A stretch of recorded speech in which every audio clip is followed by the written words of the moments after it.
faz presente, né? Amém. Glória a Deus. Aí o irmão está louvando, dando uma palavra, pregando, nós ficamos observando, não é? Imagine Deus, irmão, né? Nos observando, Aleluia. né? Aleluia. A Bíblia diz que os anjos também ficam nos observando. Só que anjo não sonda coração, né? Deus vê o coração, anjo não. Né? Anjo só vê reação. Bem? Glória a Deus. Ele não pode ver o coração, mas Deus vê. Abra sua Bíblia comigo no livro de Josué, capítulo 3. Nós vamos ler só um versículo. Aleluia, minha família é bênção, a tua família é bênção.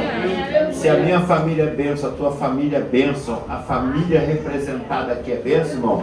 A igreja tem que ser uma bênção também, né? Porque nós somos famílias. Estamos reunidos diante da presença do Senhor para adorar o seu nome. E nós temos que nos esforçar para ser bênção, né? Na vida dos irmãos, na vida um do outro, amém? Glória a Deus. Como é que Deus faz, né? Deus reúne pessoas de famílias diferentes dentro de um lugar para adorar o seu nome, né? E o melhor disso tudo é que Ele nos salva, né? Glória a Deus, Ele nos salvou. Versículo 7, capítulo 3 do livro de Josué, versículo 7. Diz assim o texto sagrado: E o Senhor disse a Josué: Este dia começarei a engrandecer-te perante os olhos de todo Israel, para que saibam que, assim como fui com Moisés, assim serei contigo. Eu vou ler mais uma vez o versículo. E o Senhor disse a Josué: Este dia começarei o quê? A engrandecer. Quem engrandece o homem e a mulher é Deus. É Ele que engrandece. Perante os olhos de todo Israel, ou de todo o povo, né? Para que saibam que assim como fui com Moisés, assim serei contigo. Podemos tomar assento? Glória a Deus. Bem sabemos, irmão, no capítulo 1 do livro de Josué, que Deus chama Josué. Mas se nós formos olhar a história de Josué, o próprio versículo inicial vai dizer que ele era servo de Moisés, né? Versículo 1 do capítulo 1 diz assim, ó, deixa a sua Bíblia aberta aí. E sucedeu, depois da morte de Moisés, servo do Senhor, que o Senhor falou a Josué, filho de Nun, servo de Moisés, dizendo: Moisés, meu servo é morto. Levanta-te, pois agora, passa este Jordão, tu e todo este povo, a terra que eu dou aos filhos de Israel. Amém? Então, Deus ali, o próprio autor, quem é o autor do livro de Josué? Foi Moisés, né, irmão? Foi ele que escreveu. Tá? Aquilo que eu falei aqui na escola dominical é a tradição oral. Tá? Tradição oral. Quem é que dá a inspiração? Deus, o Espírito Santo, né? Para quem, irmão? Para homens, né? Esses homens, eles têm que ser fiéis àquilo que eles o quê? Ouviram, né? E sendo fiéis, eles vão confiar e contar para pessoas fiéis, né? Então, existe muito hoje em dia a distorção da mensagem a seu bel prazer. Ou seja, você fala algo para alguém para falar adiante e essa pessoa não é fiel àquilo que ela ouviu. Ela transmite de acordo com a sua vontade. Ou de uma forma que ela sabe que se ela transmitir o que lhe foi falado, tá, ela vai ser desmascarada.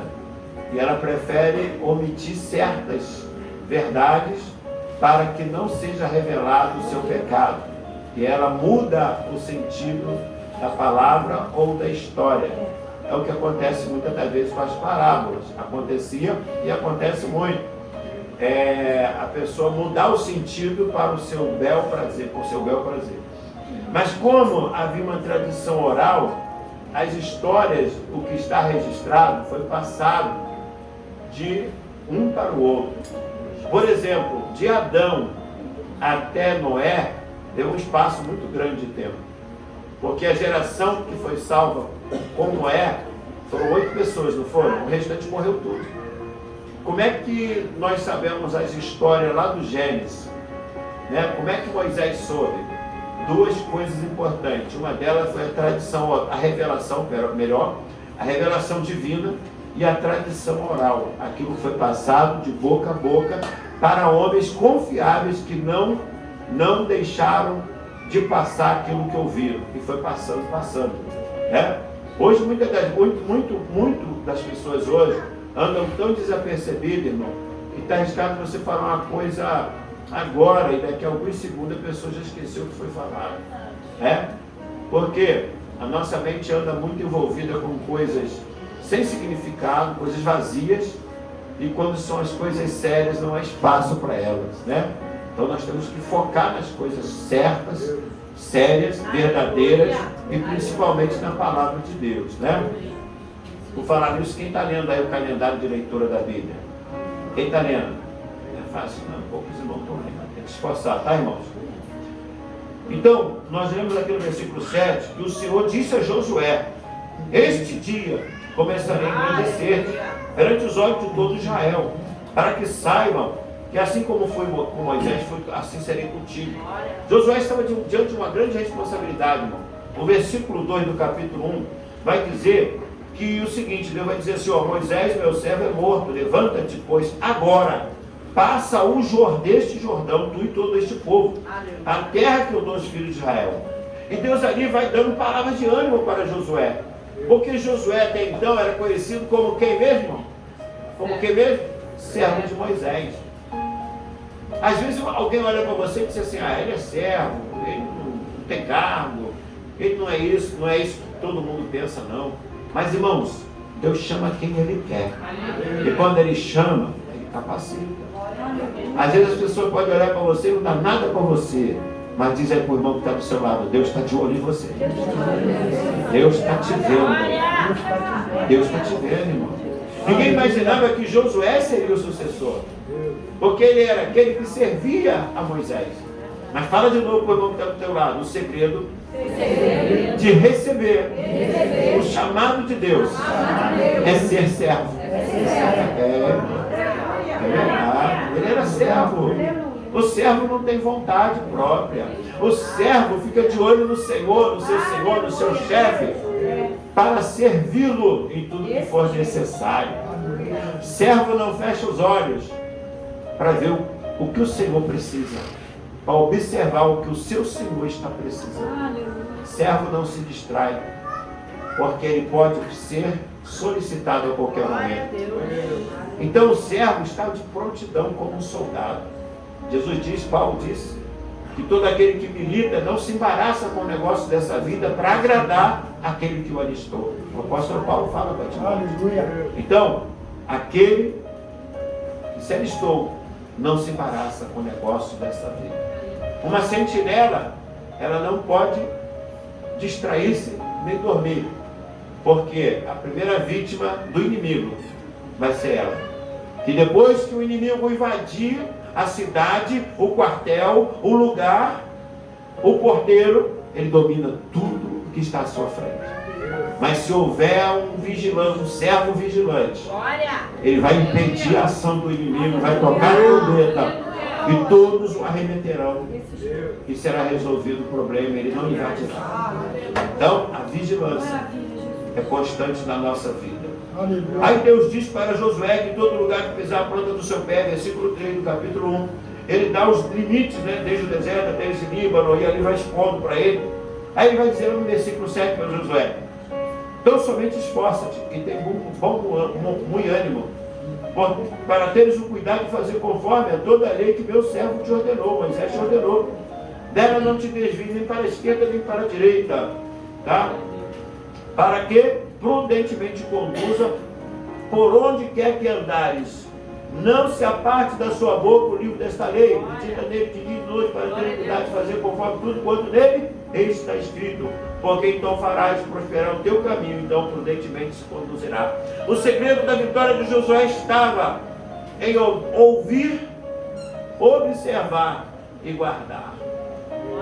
Ouvir o que? A voz de Deus. Observar o que? O que ele estava falando.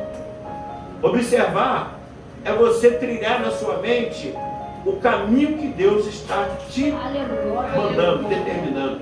Enquanto Deus estava falando, Josué já estava com aquilo na mente, de fazer tudo conforme Deus estava falando. Atravessar o Jordão seria um grande desafio. Eu creio que na hora, na mente de Josué, ele pensou, como é que eu vou abrir o mar? O Rio Jordão. O meu Senhor Moisés abriu o Jordão. Mas se Deus está falando algo milagroso, algo poderoso vai acontecer. Então não podemos questionar as condições, não podemos questionar a nossa capacidade. Temos que então somente acreditar naquilo que Deus falou. Acreditar na sua palavra. Acreditar no seu mandamento.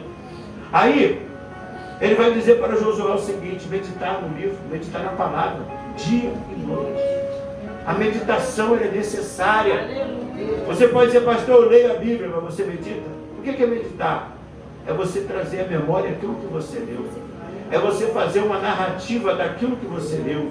É você entrar na história daquilo que você leu. É você absorver aquilo que está sendo lido. Porque toda a história da Bíblia, tá? A Bíblia se divide em história, poesia, profecia, revelação, tá? Em sinóticos, que são os sinais de Jesus sobre Jesus, tá? Então ela se divide em vários tópicos, mas todos eles te levam para um só caminho: Deus e Jesus Cristo, a salvação da pessoa de Jesus. Então havia uma necessidade dele.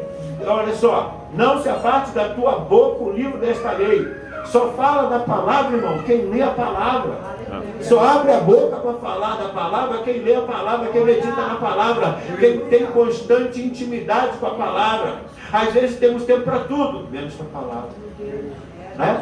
Guardamos, separamos, organizamos o nosso tempo, mas cadê o tempo da palavra? Fica descartado, deixado de lado. Aí dizemos assim para o Senhor: Senhor, amanhã eu vou ler. Só que esse amanhã nunca chega, né? Mas Ele ordena para eu e você nessa noite meditar, ler, meditar na palavra de dia e de noite, para que tenhamos cuidado de fazer conforme tudo quanto nele está escrito. Aleluia. Mas o interessante, irmão, que nós somos muito imediatistas. O que é isso, pastor? Nós queremos que as coisas aconteçam rápido na nossa vida. Havia uma responsabilidade grande sobre Josué. Havia um chamado grande na vida de Josué. Havia um receio da vida de Josué de fazer aquilo do jeito que Deus queria. Porque substituir um grande líder não é fácil. Substituir um homem que falava com Deus não era fácil, irmão. Não era fácil para Josué. Mas Deus antes disse para Josué: assim como foi contigo, com Moisés, assim eu serei contigo. Assim Deus é contigo. Assim Deus, Ele diz nessa noite para mim e para você: ei, eu sou contigo. Não diga eu não posso, não diga eu não sou, não diga eu não sou capaz, não diga outro vai fazer. Assuma que Deus é contigo. Bata no peito e diz: Deus é comigo. Deus é comigo. Deus é comigo. Eu não temerei nada, não temerei ninguém. Aquilo que o Senhor mandar fazer, eu farei. Em nome de Jesus. Aleluia. Lembramos de Josué, lembramos, aleluia, louvado seja Deus, dos 300 de Gideão. Começou com 300, irmão? Não. Findou com 300. A vitória veio com 300, mas começou com 22 mil. Meu Deus. De 22 mil foi passando a peneira. Eu acho mais interessante quando Gideão diz assim: quem for covarde e medroso volte. Meu Deus. Eu achei interessante, sabe por quê, irmãos? Os covardes foram sinceros, né, diabo? E os medrosos também, né? Aleluia. Eles falaram: opa, falou comigo. Eu mesmo. Pum, correu. Fugiram, voltaram. Eles admitiram de carteirinha que eram covardes e medrosos. O que é uma pessoa covarde? É uma pessoa que não quer se esforçar para lutar. Ela se esconde, tá? Ela se esconde, ela foge, ela fica atrás de alguém. Ele é covarde. O medroso é aquele que tem medo das consequências. O que pode acontecer? Meu Deus! Né? O que pode acontecer comigo? Eita! Aleluia! Dessa forma aí. Mas aí, irmãos, Deus diz para Josué: esforça-te, versículo 9, tem de bom ânimo, porque esforça-te, não te mandei eu, esforça-te, tem bom ânimo, não pasme, nem te espantes, Não fique pasmado diante do que Deus está fazendo. Não se espante com as maravilhas que Deus vai operar. Da mesma forma que Deus opera a maravilha, Deus faz cair pessoas, aleluia. Da mesma forma que Ele levanta, Ele permite cair. Da mesma forma, irmão, que Deus levanta uns, Deus abate outros, porque é necessário, porque Ele é Deus e sabe como agir, Deus sabe como trabalhar, Deus sabe como mover. E às vezes nós atrapalhamos o mover de Deus, porque não queremos fazer o que Ele quer. Deus tinha um mover muito grande nessa travessia do Jordão, porque Deus queria primeiro preparar o povo. Mas antes de preparar o povo, tinha que preparar Josué. Antes de preparar aquele povo para o que viria mais na frente, ele teve que preparar o líder. Porque havia ainda na mente do povo a lembrança de Moisés, os milagres que Moisés realizava, as maravilhas. Então era necessário o povo se voltar um pouco para o líder que estava vivo. Não que Deus tirou Moisés para levantar Josué. Cada um tem o seu tempo, o seu momento e a sua hora. Moisés fez a sua parte e agora não está mais. Agora é a vez de Josué. E o povo precisava preparar sua mente para estar focado no novo líder e no que Deus faria através do novo líder. Às vezes saímos, muita gente sai de outra denominação e chega aqui e quer implantar métodos que ele trouxe da outra denominação. Não. Tem que se adaptar ao método da igreja que você está. Quem tem que mudar, irmão, sou eu. Não é a igreja que tem que mudar. Quem tem que mudar e se moldar a palavra de Deus somos nós. Não é Deus que tem que se adaptar a nós. Vou escrever de novo a palavra, a Bíblia, porque o meu servo não gostou dessa. Ei, temos que aceitar ela como é. Temos que aceitar a vontade de Deus como ela é. Temos que fazer a vontade dele como ela é. Josué ainda estava receoso no seu coração, a ponto de Deus mandar ele se esforçar. Aleluia. Olha só, versículo 7, esforça-te. Aí versículo 8, 9, perdão, esforça-te. E assim vai por diante, irmão. Acho que 5 vezes Deus manda ele se esforçar. O que Deus está querendo dizer para Josué? É você que eu chamei. E vai ser você que vai fazer a minha vontade. Aleluia. Mas para isso era necessário Josué ser aquilo que Deus queria, não o que ele achava que ele era. Pastor, ele era capitão do exército, ele era servo de Moisés. Aleluia. Mas agora ele recebe um chamado de Deus. Ele recebe algo que era para ele fazer. Ele não poderia usar mais o nome de Moisés. Lembrar sim das maravilhas que Deus fez, mas ele não poderia mais usar o nome de Moisés. Agora o nome que está em evidência é o nome de Josué. Mas quando Deus vê, irmão, que nós não nos colocamos na posição que Deus quer, Deus ele faz algo sobrenatural. Deus faz algo novo para mostrar que Ele é conosco, que Ele é contigo, que Ele é comigo. Aleluia. O capítulo 3 é o complemento do que está no versículo 2 do capítulo 1. Deus disse o que para Josué? Farei você, Moisés, você vai morto, levanta-te. Levantar significa tomar um novo rumo. Levantar significa sair da zona de conforto. Levantar significa que nós temos que tomar uma posição. Ninguém levanta olhando para o lado, nem para o outro. Ninguém levanta olhando para trás, senão vai cair. Quem se levanta tem que olhar para frente. Se você se levantar olhando para trás, aleluia, para aquelas coisas que passaram, você vai se arrebentar no chão, sinto muito dizer. Mas quem se levanta, primeiro olha para o chão, para ver se o terreno é firme, para ver se pode se levantar e ficar de pé. Segundo, para ver se pode dar um passo e não cair, não tropeçar em nada. Terceiro, para ver se tem algum obstáculo à sua frente, para que você possa se desviar dele. Aí Deus diz, Moisés é morto, levanta-te. Levanta-te.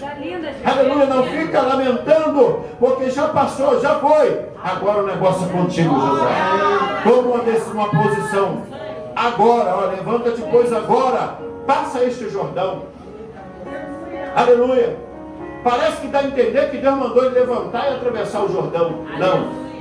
Não é bem por aí. Como eu disse, somos imediatistas. Queremos fazer rápido. Queremos as coisas rápidas. Mas tudo tem um tempo, tem um preparo, tem um amadurecimento. Tudo tem, em primeiro lugar, na minha e na sua vida, a vontade de Deus. Aí o versículo 2 se resume no capítulo 3. Olha só, Deus fala um versículo para mostrar a história do versículo no capítulo 3.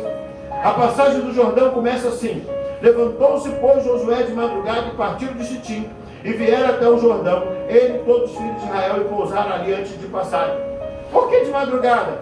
Porque o inimigo está dormindo. O inimigo está dormindo. A hora de agir é quando ele está dormindo. Ele levanta acampamento e vai, aleluia, e pousam ali antes de quê? Da passagem.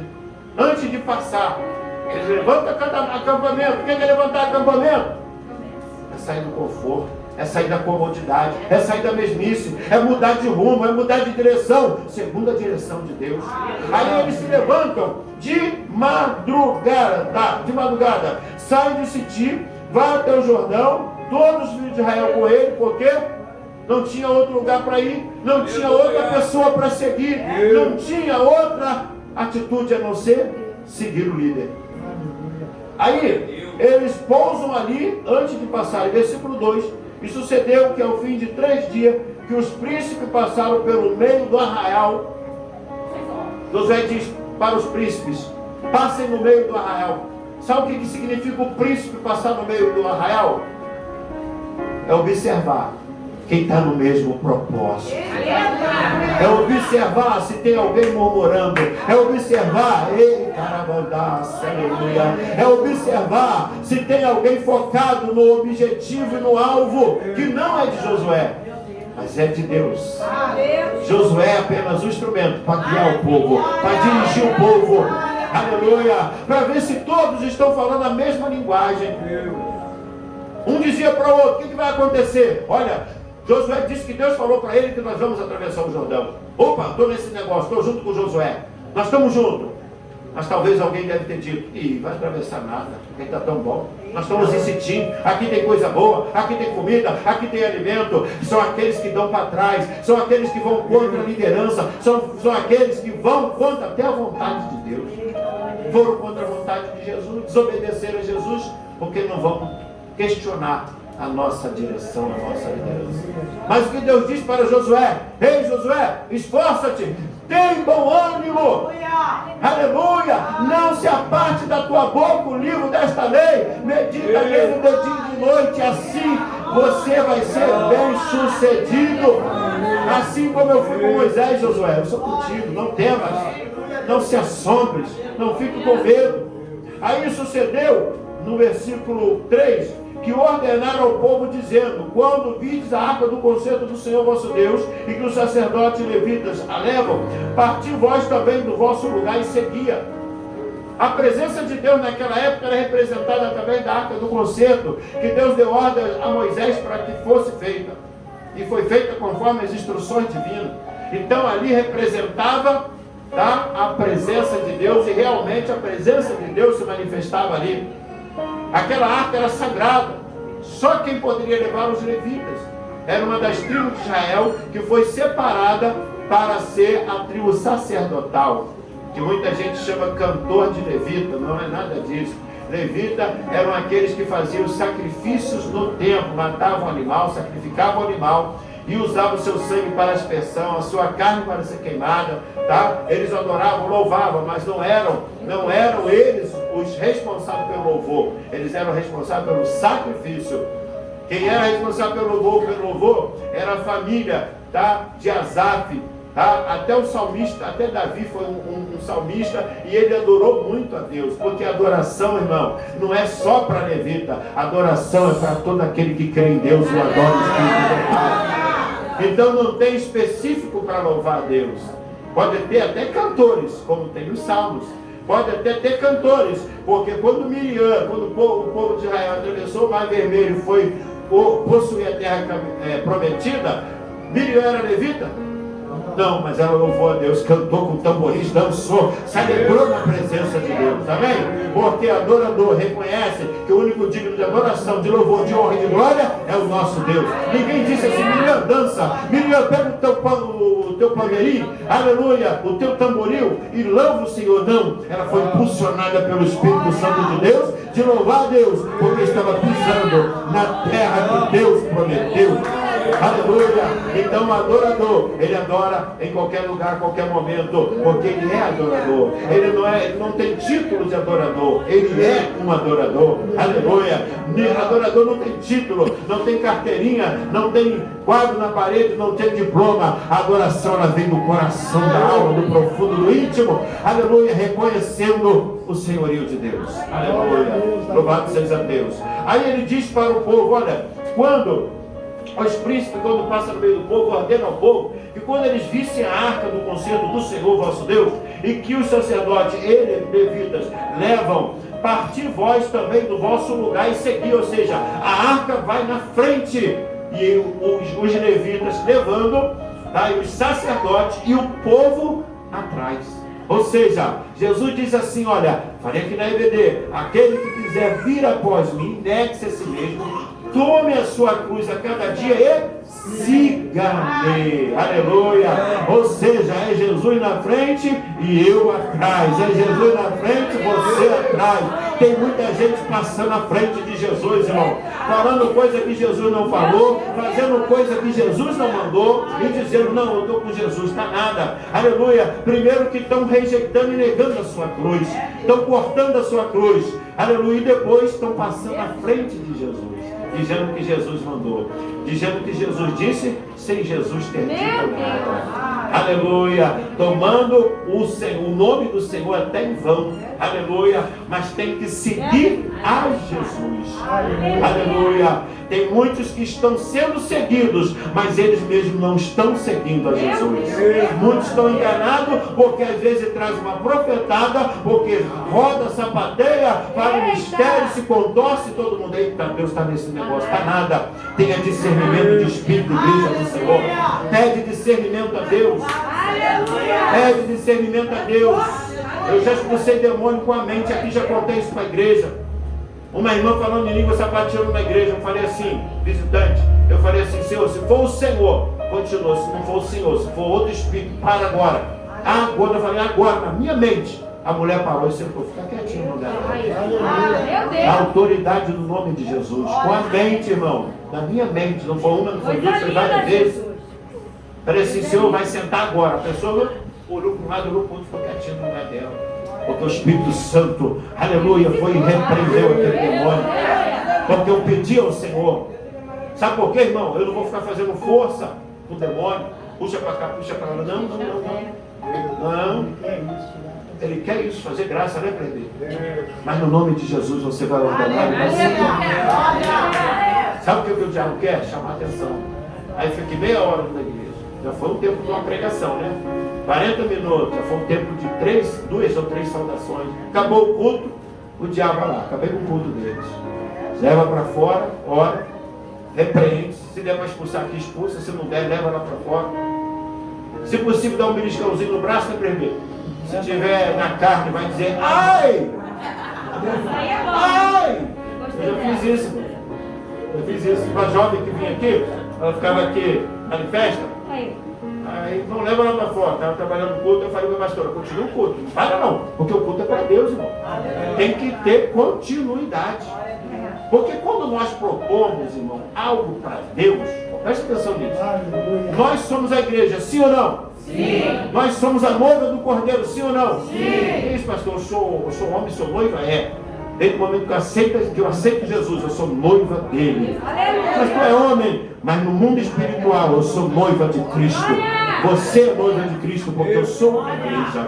Aleluia. Eu falei: pastora, continua. Aí levei ela para fora. Aí eu estou vendo, eu observando, quando a pastora Ivonete estava orando por ela, ela fazia assim, colhia assim, olhava assim para um lado, olhava para o outro, procurando um irmão. Porque ela não queria ser tocada por uma irmã. Ela queria ser tocada por uma irmã. Meu Deus. Isso se chama, primeiramente, carência de quê? Afeto. Carência afetiva.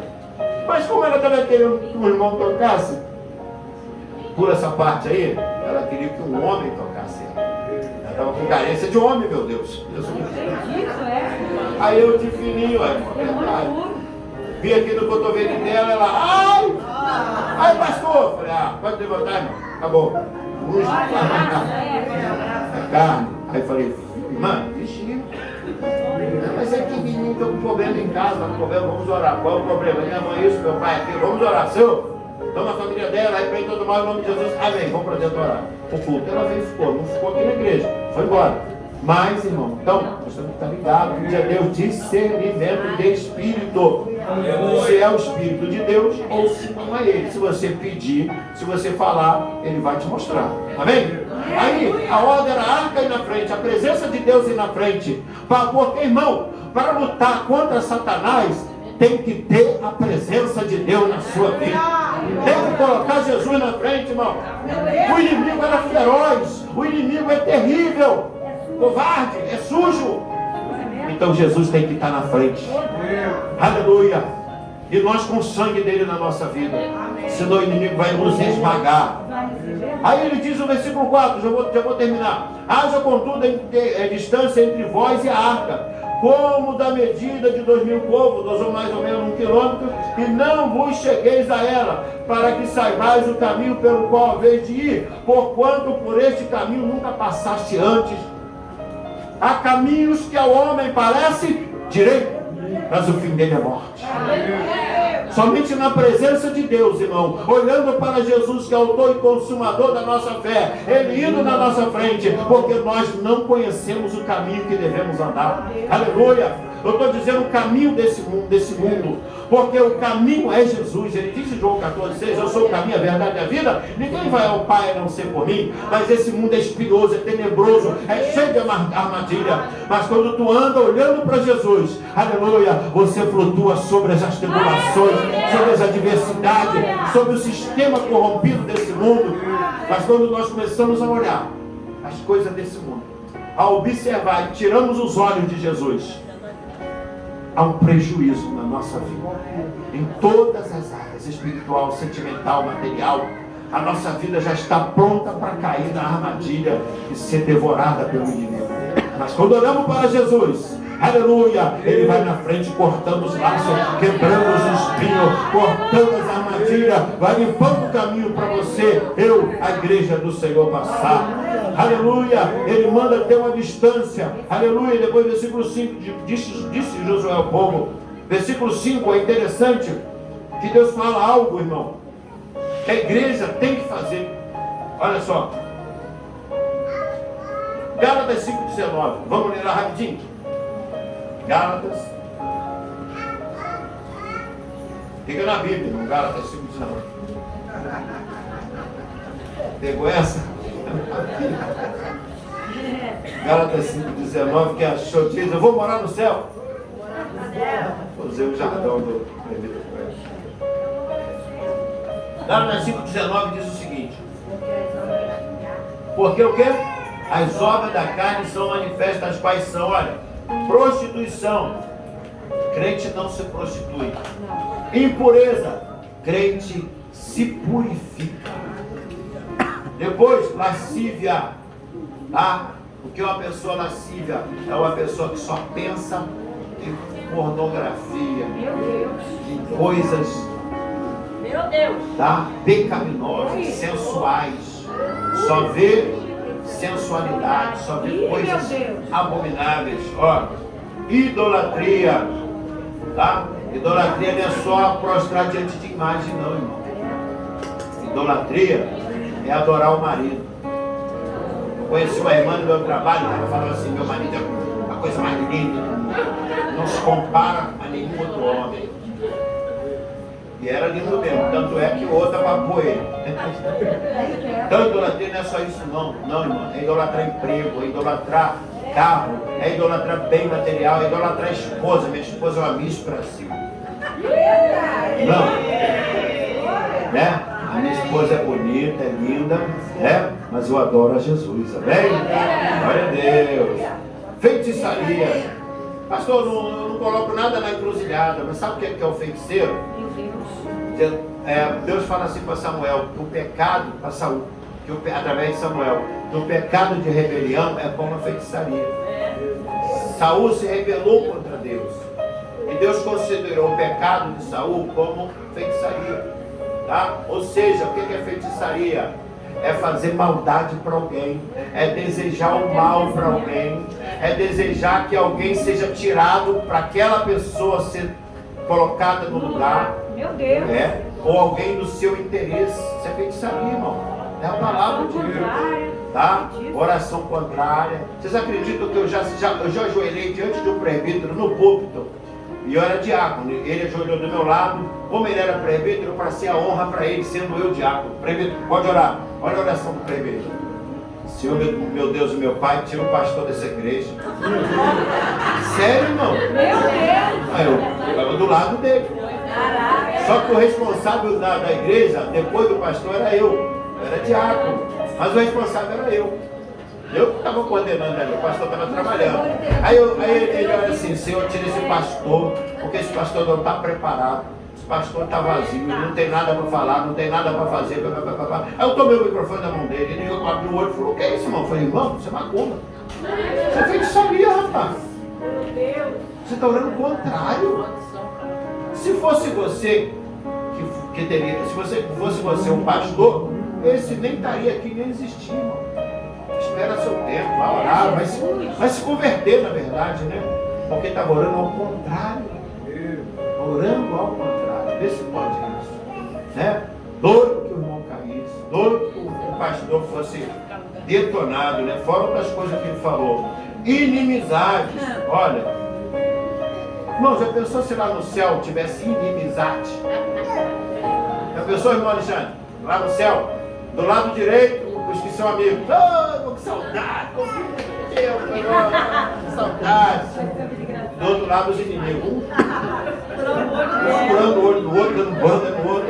Quebra. Só... Irmão, se você não sabe ser amigo aqui na terra, sinto muito. No céu tu não entra, não. No céu não entra pecado, isso é pecado. Né? Reconcilia-te depressa com o teu irmão, né?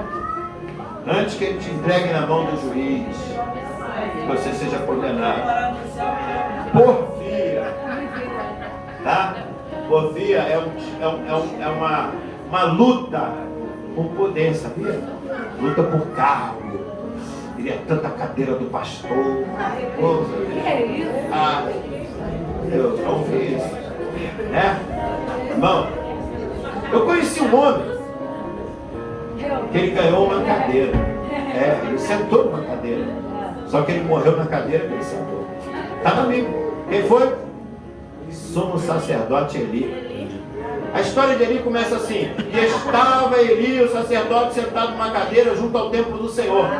Aí Ana vai, entra no templo e ora, né? Ah, Senhor, não, filho. Ele fica só o quê? Prestando atenção. Chama ela de embriagada, né? Depois ela diz, não, meu Senhor, eu estou aflita de alma, pedindo um filho ao Senhor. Aí no final ele diz, o Deus de Israel conceda o pedido do teu coração. Aí quando o povo de Israel é atacado pelo inimigo, os dois filhos de Eli pegam a arca do Senhor, que não era para ser tocada por eles. Por quê? Mas pastor, eles eram filhos de sacerdote, mas não estavam agradando a Deus, estavam em desobediência. Estavam em pecado e Deus não queria que eles botassem a mão. Aí eles levam a arca para a batalha. Nesse mesmo momento, a esposa de um deles estava grávida. Ela morre e diz, e acabou. O que significa? Marília, foi a glória de Deus. Quando ela diz isso, que o Eli, sacerdote, não vou aprofundar no assunto, mas no objetivo do texto. Quando Eli, o sacerdote, ouve que seus filhos foram mortos lá, e que a arca foi roubada, ele vira para trás na cadeira, quebra o pescoço e cai de uma altura do templo e morre. Começou na cadeira, terminou na cadeira. Porque nem todo mundo está preparado para pegar a cadeira, irmão. Nem todo mundo está preparado ou chamado, irmão. Porque chamado para cadeira não é com fogos de artifício, nem carro de som, não. Chamado para cadeira é chorando, gemendo, no silêncio, no oculto, não falando para ninguém, retorcendo a alma diante de Deus e dizendo: Senhor, por que eu? Por que comigo? Por que está acontecendo isso? E Deus não fala nada. Não é com propaganda na televisão, nem no status do Facebook, é no joelho chorando diante do Senhor. Senhor, ninguém me compreende, ninguém me entende. Por que eu sou perseguido desse jeito? Meu nome está aí rodando aí. Aí Deus fala: eu sou contigo desse jeito, Senhor. Não é desse jeito. Sabe o porquê? Se você não estiver preparado para uma cadeira, escuta isso, você vai fazer igual a ele. Vai dizer: a irmã está chapada, embriagada. O irmão está chapadão, embriagadão. Você não vai ter discernimento, irmão, do que passa dentro de uma alma, do que passa com uma vida, do que passa com uma pessoa, aleluia, dentro da sua casa, no meio da sua família, muitas das vezes sozinho, num relacionamento. Você não sabe. O pastor também não sabe não, irmão. Mas Deus ensina como lidar com a situação. Eu não sei nada que passa na vida dos irmãos, mas Deus sabe. E Deus ensina aquele que foi chamado a ter amor. Vamos lá? 22? Não vou nem continuar aqui. Já colei para 22. Gálatas 5, 22. Ó, amor, gozo, paz, longanimidade, benignidade, bondade, fé, mansidão, temperança. Quando você tem temperança, você só arregaça a manga da tua blusa porque está calor. Não é para brigar, não. Antigamente, né? Arregaçava a manga e partia para briga, né? O Wilton lembrou, né? Hoje, se você arregaçar a manga, irmão, é porque está calor. Aí você arregaça para refrescar mais um pouco a manga. Antigamente, era para usar o braço. Hoje, é por causa do calor. Aí ele olha para os lábios de Ana e julga Ana pelo seu mexer, mover dos lábios, em outra tradução, beiços. Se ela não para a oração para dizer o propósito, o motivo da oração, ou do balbuciar dos seus lábios, ele a consideraria uma mulher ébria ou embriagada. Ia contar para todo mundo: olha lá, mulher de Eucana xaropa todo dia, para aliviar suas mágoas acerca de Penina, sua perseguidora. Aleluia. Mas ela diz: não, meu Senhor. Falta de discernimento espiritual, falta de maturidade. Desejo por uma cadeira faz a pessoa não ver o que é para ver, só vê a cadeira.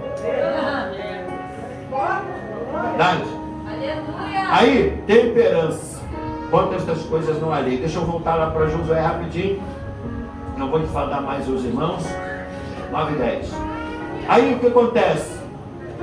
Versículo 7 que nós lemos diz que o Senhor disse a Josué o seguinte: começarei a engrandecer perante os olhos de todo o povo de Israel, para que saibam que assim como fui com Moisés, assim serei contigo. Tu, pois, ordenarás ao sacerdote que leva a água do concerto, dizendo: quando vierdes até a borda das águas do Jordão, pareis no Jordão. Primeiro, ordem de Deus para quem? Para quem, igreja? Josué. Depois, ordem de Josué para quem? Israel, o povo. Sacerdote. Viu como é que tudo tem um princípio de obediência? Deus fala com Josué. Josué ouve, entende. Que tem gente que você fala não entende nada, né, irmão? Só entende o que quer entender. O que é para entender se faz de desentendido. Aí dá trabalho, irmão. Dá trabalho, irmão. O fardo fica pesado. Porque se faz de desentendido. Hoje as pessoas, no geral, tá assim, se fazem de desentendidas. Mas só dentro da igreja, não, o trabalho é complicado também. Se fazem de desentendidas para tirar proveito da situação. Para ficarem no comodismo enquanto outros estão fazendo o que era para elas fazerem.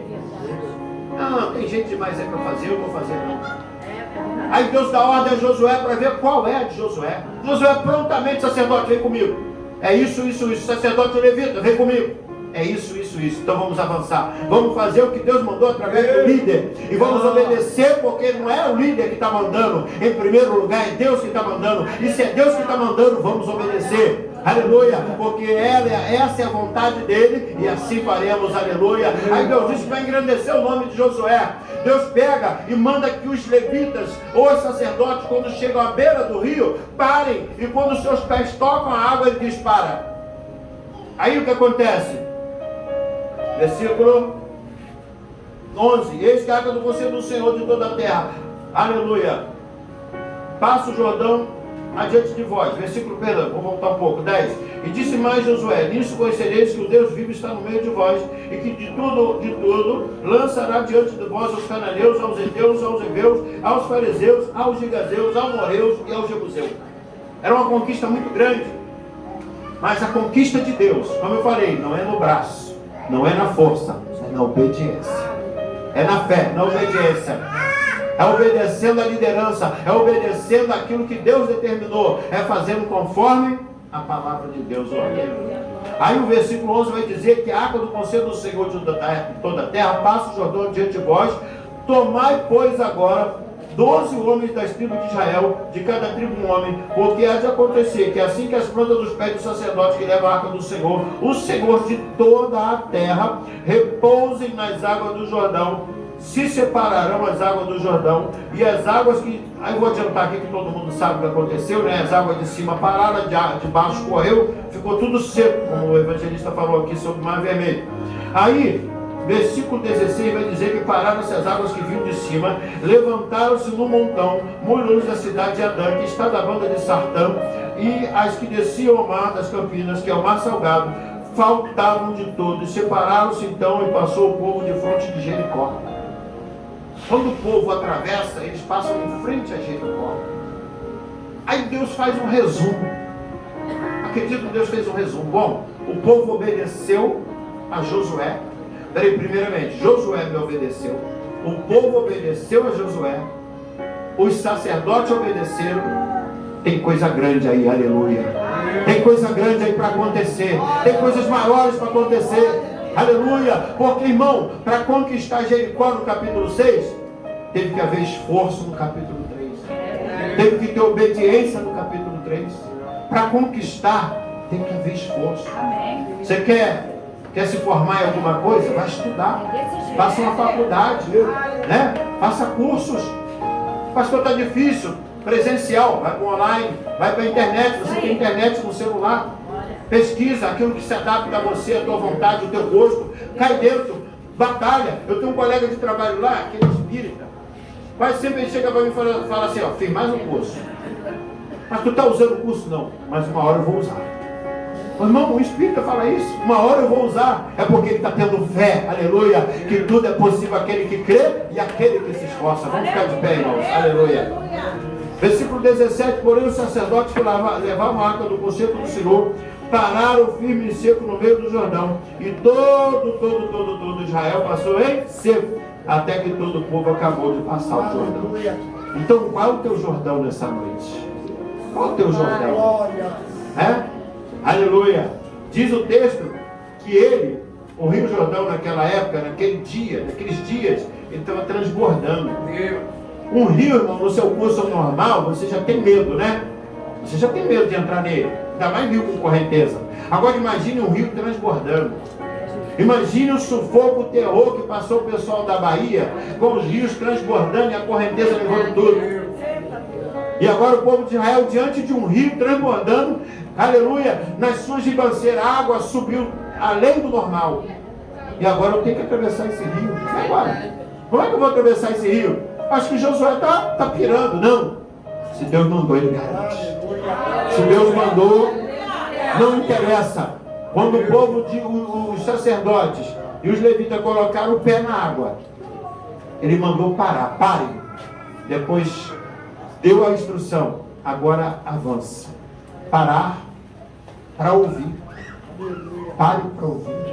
Foi falado aqui pelo evangelista. Que o povo, o quê? Capítulo 14, versículo 14. O que diz lá? O que diz, irmão? O Senhor pelejará por vós e vos dareis. Ou seja, fique em silêncio. Fique em silêncio agora. Vê se você consegue ficar em silêncio.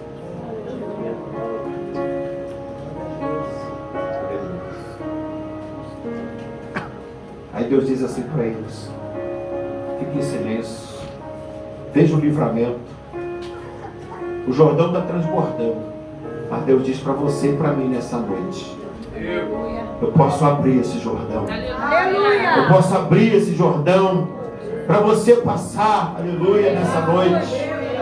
Igreja do Senhor, é só tão somente obedecer, ficar quieto e ver o livramento, ver o milagre na sua família, no seu casamento. Profetiza agora a salvação do seu marido. Profetiza a libertação do seu marido, a salvação do seu filho, da sua filha. Profetiza agora o milagre dentro da sua casa. Aquilo que você não conseguiu fazer, mas você continuou crendo e orando que vai acontecer. 2022 vai acontecer. Profetiza, determina, toma posse.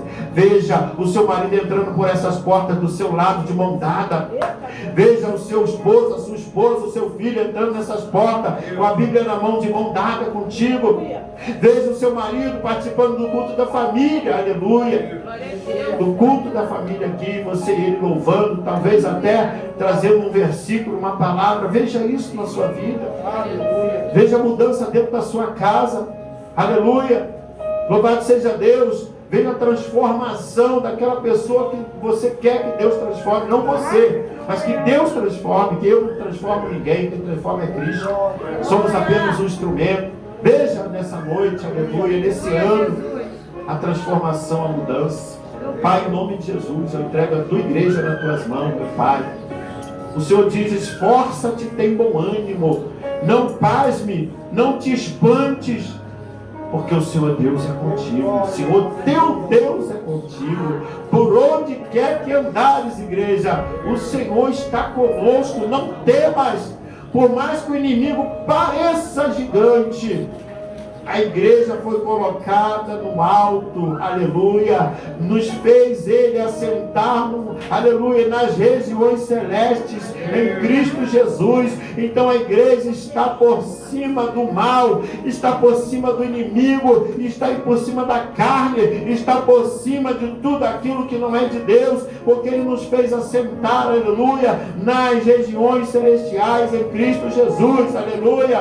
E nós agora, aleluia, não somos mais o Antônio, a Maria, o José, a Márcia, o Pedro, não.